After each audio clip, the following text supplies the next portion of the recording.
എന്റെ ജീവിതത്തിൽ ഞാൻ ഏറ്റവും അധികം സന്തോഷിക്കുന്ന ദിവസമെന്ന്.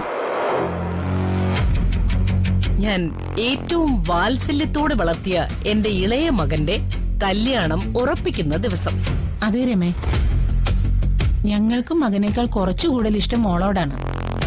അതുകൊണ്ട് തന്നെ ആ സന്തോഷം ഞങ്ങൾക്കും മനസ്സിലാവും. ടിവിയിലും പത്രത്തിലും ഒക്കെ ഓരോ വാർത്ത വരുന്നത് കണ്ടപ്പോ ആദ്യം ഞങ്ങളൊന്ന് പേടിച്ചു. ഇപ്പോഴാ പേടിയൊന്ന് മാറിയത്.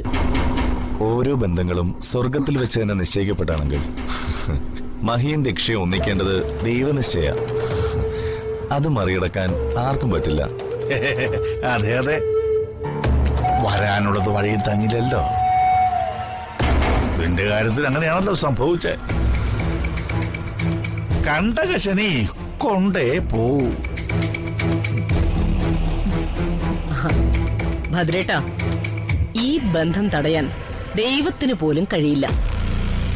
കാരണം ഇത് ദൈവനിശ്ചയം മാത്രമല്ല, രമാദേവിയുടെ തീരുമാനവുമാ. രമാദേവിയുടെ തീരുമാനം മാറ്റാൻ ഈ ലോകത്തിൽ ആർക്കും പറ്റില്ല. കുഞ്ഞോട് പറഞ്ഞ 100% ശരിയാ. കുഞ്ഞോടൊരു വാക്ക് പറഞ്ഞിട്ടുണ്ടെങ്കിൽ അത് നടന്നിരിക്കും, നടത്തിയിരിക്കും.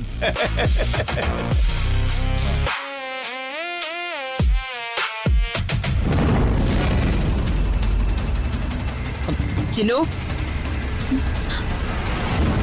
അവിടെ നിക്ക്. ആ, ഇപ്പൊ വരാം.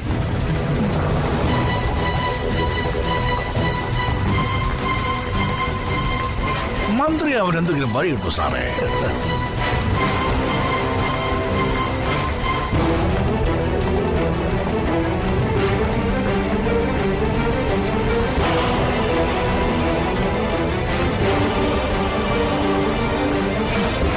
എന്റെ മരുമകൾ എത്ര നേരമായി നിനക്കായി കാത്തിരിക്കുന്നു എന്നറിയോ? അവള് നിന്നോട് അവളുടെ മുറിയിലേക്ക് ചെല്ലാൻ പറഞ്ഞിട്ട് എത്ര നേരമായി?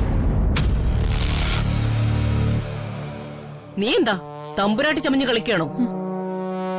അല്ല, എന്നോട് കുളിച്ച് ഫ്രഷ് ആയിട്ട് വരാൻ പറഞ്ഞു. അതിനുള്ള സമയം മാത്രമേ ഞാൻ എടുത്തിട്ടുള്ളൂ. തർക്കുത്തരം പറയുന്നോ? ഏൽപ്പിച്ച ജോലി ചെയ്യാനാ നിന്നെ ഇവിടെ നിർത്തിയിരിക്കുന്നത്, അല്ലാതെ ഗസ്റ്റുകൾക്ക് മുന്നിൽ ആടിക്കൊഴിഞ്ഞ് നടക്കാൻ വേണ്ടിയല്ല.